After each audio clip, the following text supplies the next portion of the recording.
زندگی کے کرائے کا گھر ہے، ایک نہ ایک دن بدلنا پڑے گا۔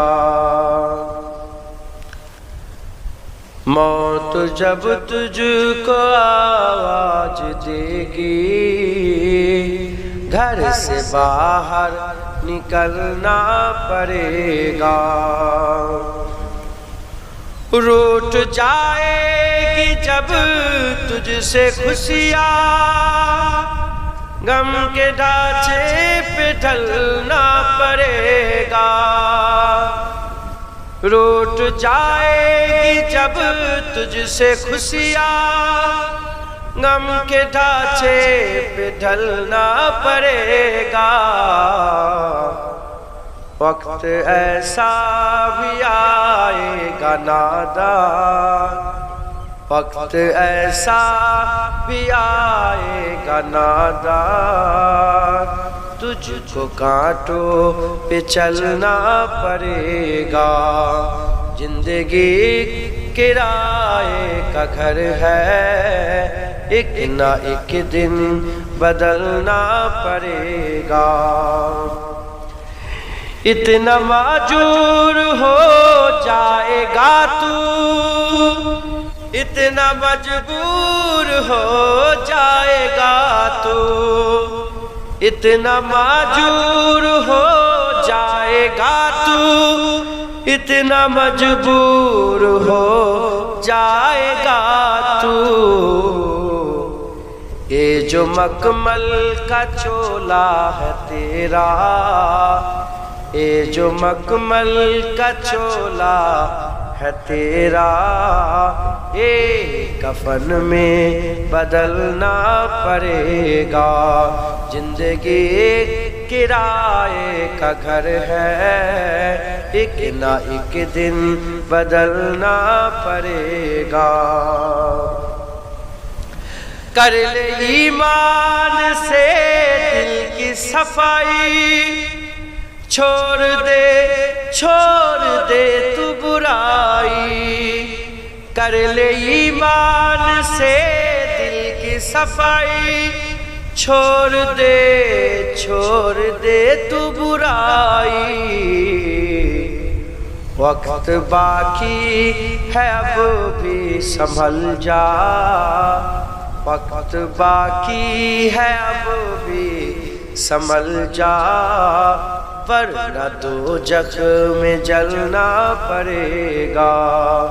زندگی کرائے کا گھر ہے، ایک نہ ایک دن بدلنا پڑے گا۔ ایسی ہو جائے گی تیری حالت، کام آئے گی دولت نہ طاقت۔ ایسی ہو جائے گی تیری حالت، کام آئے گی دولت نہ طاقت۔ چھوڑ کر اپنی اونچی حویلی، چھوڑ کر اپنی اونچی حویلی، تجھ کو باہر نکلنا پڑے گا۔ زندگی کرائے کا گھر ہے، ایک نہ ایک دن بدلنا پڑے گا۔ زندگی کرائے کا گھر ہے، ایک نہ ایک دن بدلنا پڑے گا۔ موت جب تجھ کو آواز دے گی، گھر سے باہر نکلنا پڑے گا۔ موت جب تجھ کو آواز دے گی، گھر سے باہر نکلنا پڑے گا۔ اللہم صلی علی سیدنا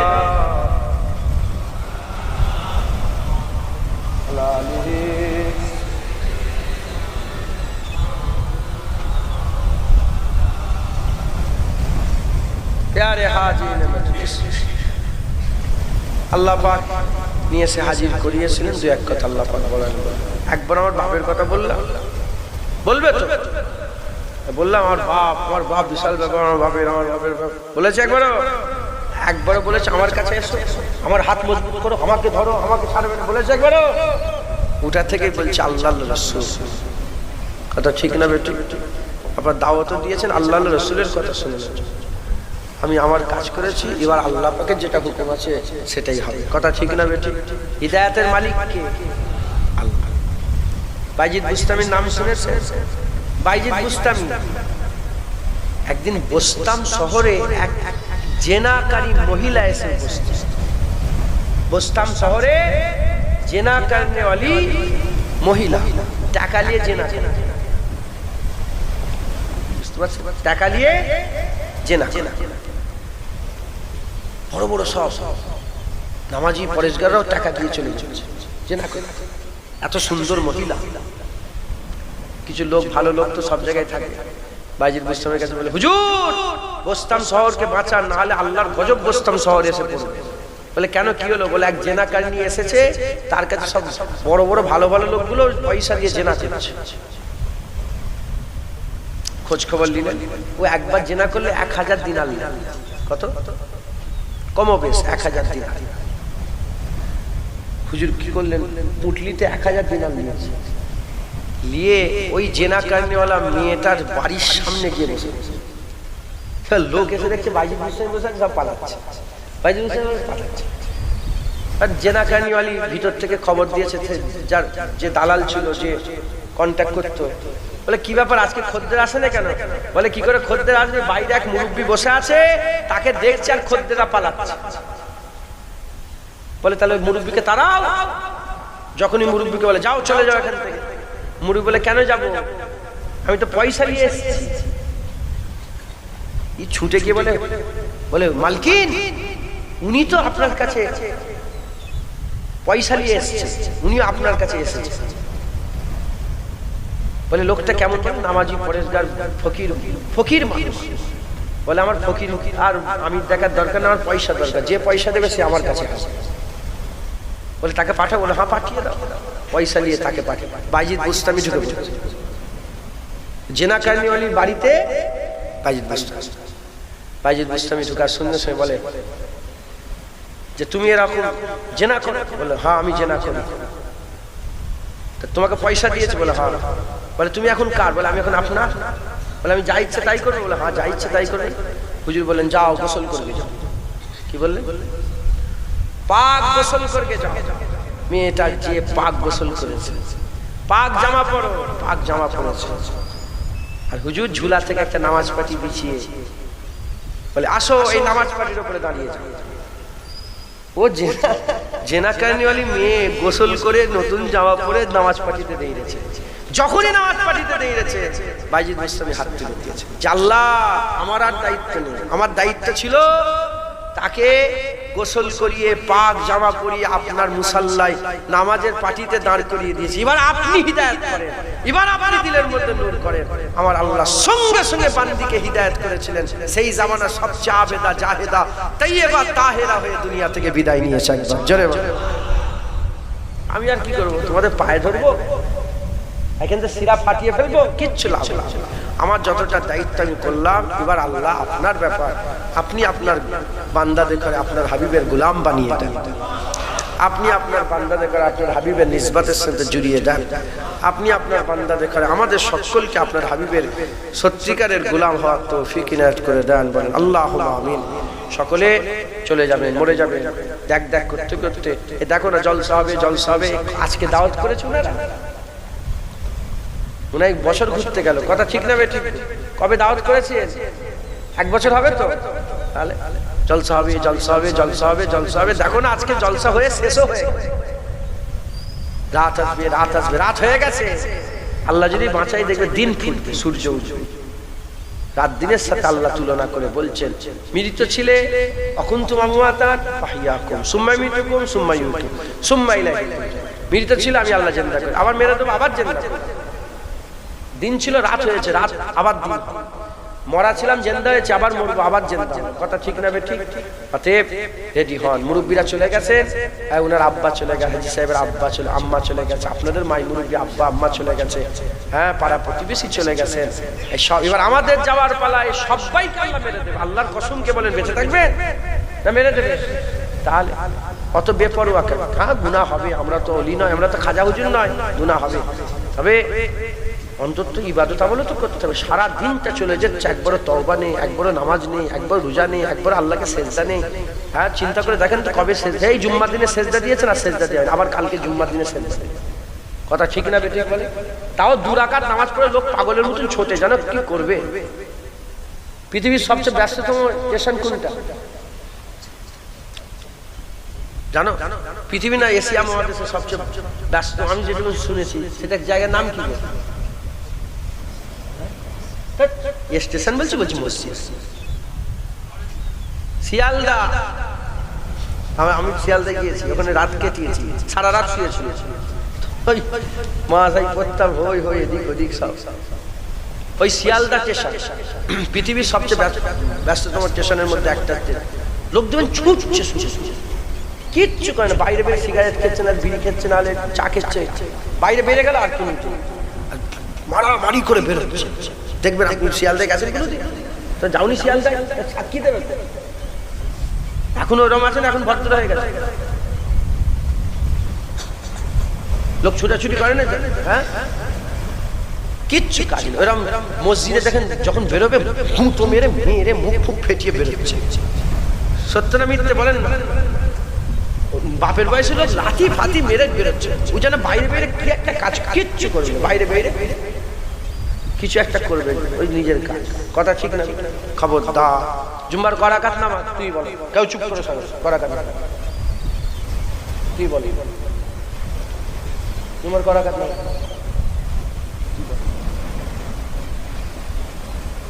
কে বললো?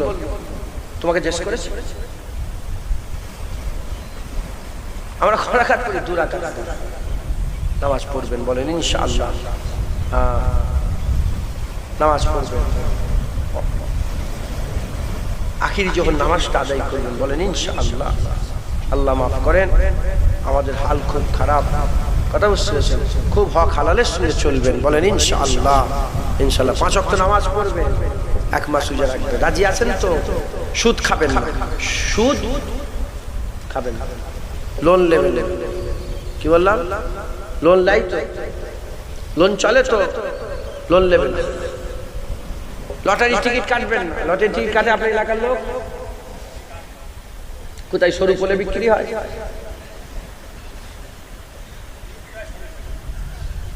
Lottery ticket কাটে যাবে, পয়সার দরকার, পয়সার দরকার। এক কাজ করতে পারবেন, পয়সার মালিকটাকে হাত করলেন আর আপনার অভাব হবে। পয়সার মালিক কে? জোরে বলে। হ্যাঁ, লটারি ঠিক আছে, পয়সা পাওয়ার জন্য পয়সার মালিকের সাথে হাত করলেন, আপনার বলেন ইনশাআল্লাহ। হ্যাঁ, আল্লাহকে বলেন যা দরকার, যা দরকার আল্লাহকে বলেন। হ্যাঁ, ধনী শুধু হলে হবে না, জ্ঞানী হতে হবে। ধনী পয়সা হলে আরো চায়, আরো চায়, আরো চায়, আরো চায়, আরো চায়, আরো চায়, আরো চায়, এটা ধনী। আর জ্ঞানী কাকে বলে? জ্ঞানী যেটুকুন আল্লাহ দিয়েছে তার উপরে শুকর আদায় করে, আল্লাহ আপনি যাতে রাজি আমিও তাতে রাজি। জ্ঞানী হন, জ্ঞানী চান, বলে আল্লাহ আপনি আমাকে জ্ঞানী করে দেন, বলেন ইনশাআল্লাহ। মা বোনগুলোকে পর্দা শিখাবে। নামাজি হয়ে বসে আছে, মেয়ে বেপর্দা হয়ে ঘুরছে পার্কে, দাইয়ুস মাথায় ঢুকছে, বুঝতে পেরেছেন? আজকে কথা হচ্ছিল, আল্লাহকে সাক্ষী রেখে মাঝির সাথে বলছে মগরব পরে ওই বোনের কথা বললাম আমি, তুমি মা, যদি তুমি আমার মা, আমার উপর চাচ্ছে, মা বোন আমার স্ত্রী, আবার আমার একটা বেটি আল্লাহ দিয়েছে। আমি বললাম বেটিটা বড় হয়ে কি করবো, আবার জাহান্নামে নিয়ে যাবে না তো? বুঝতে পারছেন? আমি বললাম কসম বলছে, আজকে আলোচনা হয়েছে মাগরিব বেলা, কথাই কথাই বেরোচ্ছে। আমি বললাম আমার বেটি আল্লাহ দিয়েছে, ও বড় হয়ে আমাকে জাহান্নামে নিয়ে যাবে না তো? ও বড় হয়ে যদি ব্যাপার দেয় ঘরে হই হই করে, তাহলে আমি কোথায় যাবো? আমি তো দায়ুস হয়ে যাবো। তার আগে যেন আল্লাহ মেরে দেয়, ও বেটিকে যেন, আমার বেটিকে যেন আল্লাহ মেরে দেয়। ও বেপরদ হয়ে ঘোরার হই হই করার থেকে আল্লাহ যেন আগে মেরে দেয়। আমি দোয়া চেয়েছি আল্লাহর কসম, ও যখন পেটের মধ্যে ছিল না, আমি দোয়া চেয়েছি আল্লাহ যদি রাসূল পাক সাল্লাল্লাহু আলাইহি ওয়াসাল্লামের আশিক আশিকা হয় তাহলে পাঠান, নাহলে মেরে দেন, মরে যায়। কথা ঠিক না বেটি? আমাদের বেটা বেটি কাজ জন্য ও আল্লাহর শরীয়তের বাইরে কাজ করবে, আর আমি বলে বেঁচে থাক, আমি তো মরে যাক, ওরকম বেটা বেটি থাকার থেকে মরে যাবে। কথা ঠিক না বেটি? বলে আল্লাহ মাফ করেন। খুব সাবধান, আমাদের সবকিছু আল্লাহ রাসূলের জন্য। আল্লাহ আমাদের সকলকে হক হালালের সঙ্গে চলার তৌফিক ইনায়াত করেন সকল, আল্লাহুম্মা আমিন। সংক্ষেপ করে দিলাম, এই ফটো তুলতে নেই কচি, এই বাচ্চাটা ফটো তুলতে নেই, ও ডিলিট করে দিতে বলো। ও জানে না, ও বাচ্চা, ও জানে না, ও ডিলিট করে দাও আব্বু। ও তুলবে বলে রেডি হচ্ছে, ও বাচ্চাতে জানে না, ফটো তুলতে নেই কচি, কারো ফটো তুলবে না। বুখারী শরীফ, মুসলিম শরীফ, মুত্তাফিকুন আলাইহি হাদিস, আম্মা আয়েশা সিদ্দিকা থেকে বর্ণিত, হুজুর পাক সাল্লাল্লাহু আলাইহি ওয়াসাল্লাম বলেছেন, কিয়ামতের সবচেয়ে কঠিন আযাব হবে যারা আল্লাহর সৃষ্টি নকল করে। তোরা ভালো করে শোন, আল্লাহ পাকের সৃষ্টি নকল, সৃষ্টি জীব, তাই আমি তো আল্লাহ পাক আমাকে তৈরি করেছে, মাটি দিয়ে তৈরি করলাম আমার মতো, কি হবে বলবে? আযাব হবে। ফটো তুললে টেঙিয়ে দিয়ে, এখন তো আবার হুজুরদের দাওয়াত করছে, তাদের একটা করে ছবি দিচ্ছে। কোন কোন বক্তা আসবে, বড় বড় কি বলে গেট করে না, গেটের ছবি, যে অমুক হুজুর আসবে, অমুক হুজুর আসবে, অমুক হুজুর। হুজুরও জানোয়ার হয়ে যাচ্ছে আর মুরিদরাও জানোয়ার, বুঝতে পারছো না? কেন বললাম হুজুর জানোয়ার? এজন্যই বললাম, হুজুর তো মানা করবে, হুজুর তো বলবে তোর জলসা আমি যাবো না, এত বড় বেশরিয়াতি কাজ করেছিস কেন? কথা ঠিক না বেটি? বলে আল্লাহ মাফ করেন, খুব সাবধান, আল্লাহ মাফ করেন। এই যে সময়টা চতুর্দিকে হই হই হচ্ছে না, হয় না? বলে আমি বললাম দুনিয়াদারি খবর আমার থেকে বেশি ভালো জানেন আপনারা। এই সমস্ত অবস্থা আমাদের করণীয় কি? আমাদের করণীয় হচ্ছে সবর করতে হবে। কি করতে হবে? সবর। আল্লাহ পাক বলছেন আস্তাইনু বিস-সাবরি ওয়াস-সালাহ, আমার কাছে মাদাদ তালাশ করো। আল্লাহ সাহায্য দরকার আছে না নেই? কার সাহায্য দরকার? কিভাবে সাহায্য তালাশ করবে? নামাজ পড়ো বেশি বেশি করে আর সবর করো। আল্লাহ বলেন না যে হাফেজ সাহেবের সাথে আমি আছি, আল্লাহ বলেন না আমি মাওলানার সাথে আছি, আল্লাহ বলেন না আমি হাজী সাহেবের সাথে আছি, আল্লাহ বলেন না আমি নামাজিদের সাথে আছি। আল্লাহ বলেছেন, আল্লাহ বলেছেন ইন্নাল্লাহা মা'আস সাবিরিন, যারা সবর করে আমি আল্লাহ সবরকারীদের সাথে আছি। সবর করবেন, ধৈর্য ধরবেন, ঝগড়া ঝামেলা করবেন না। মোমেনদের লেগে দুনিয়া জেলখানা। মোমেনদের লেগে দুনিয়া কি? মোমেনদের লেগে দুনিয়া কি? জেলখানায় আরাম থাকে না আযাব থাকে? জেলখানায় আরাম থাকে, তুমি পায়ের উপরে পা তুলে বসতে পারবে, জেলখানা। তুমি ওপর হয়ে শুতে পারবে, জেলখানা। তুমি দুটো মন খুলে কথা বলতে পারবে, জেলখানা। কথাই পাবন্দি আছে, বসাতে পাবন্দি, শোয়াতে পাবন্দি, বাধাবাধকতা, জেলখানা। যখন আমরা জান্নাতে ঢুকে যাব, আজাদ হয়ে যাব, আর কোনো শরিয়াত নেই, নামাজ নেই, রোজা নেই, শুধু খাও দাও আর মজা উড়াও। একবার জোরে বলেন। যেমন দুনিয়ায় আরো সব লোকেরা খাও দাও মজা উড়াচ্ছে, আমরা মরার পরে খাও দাও মজা উড়াও করবো, বলেন ইনশাআল্লাহ। জেলখানা। সবর করবেন, হক হালালের সঙ্গে চলবেন, ঝগড়া ঝামেলা করবেন না, খুব সাবধানতার সাথে কাজ করবেন, বলেন ইনশাআল্লাহ। রাগ আল্লাহ হারাম করেছেন, খেতে দৌড়েও নিয়ে যান সব জায়গায়, খুব বুঝে শুনে সবর করে। এই সময়টাই আমাদের সবর করতে হবে। কি বললাম? সবর। এই সময়টাই উলামায়ে হাজরাতরা বলছে সবর করো, সবর করবেন। সবর মানে কি? চুপ, সব দেখেও চুপ করে বসে থাকে। আল্লাহ বিচার, আল্লাহ বিচার, আল্লাহর তরফ থেকে গজে গজে আল্লাহর বিচার মাথায় ঢুকছে। হই হই করবেন না, খুব সাবধানে সাথে চলবেন, মিলেমিশে থাকবেন, একে অপরকে মহব্বত ভালোবাসা বাড়াবেন। ওই যে বললাম যে কাজগুলো হুজুর পাকের সুন্নাত, দোষ হলে ধরিয়ে দেবেন, ভুল হলে ধরিয়ে দেবেন, মানুষকে সাবধান করবেন। কারো শরীর অসুস্থ হলে তাকে দেখতে যাবেন, হক হালালের সঙ্গে চলবেন, বলেন ইনশাআল্লাহ। ইনশাআল্লাহ আমাদের সকলকে কবুল করেন, আল্লাহুম্মা আমিন। সকলে তিনবার সূরা ফাতিহা, সেই তিনবার ইখলাস, সেই সাতবার দরুদ শরীফ পড়ে দোয়া হবে। আবারও কি বসিয়ে দেওয়া হবে? প্যাকেট কই? লিয়ে আসে। দিয়ে দিয়ে দেন। কি তাবারুক করেছে জানেন? কি তাবারুক করেছে? তাবারুক কি করেছে? গোশত আছে, আলু, মনে আগে থেকে খবর পেয়ে গেছে যে গোশত নেই। বিসমিল্লাহ। বাচ্চা ছেলে যারা আছেন সুবহানাল্লাহ পড়েন, সুবহানাল্লাহ।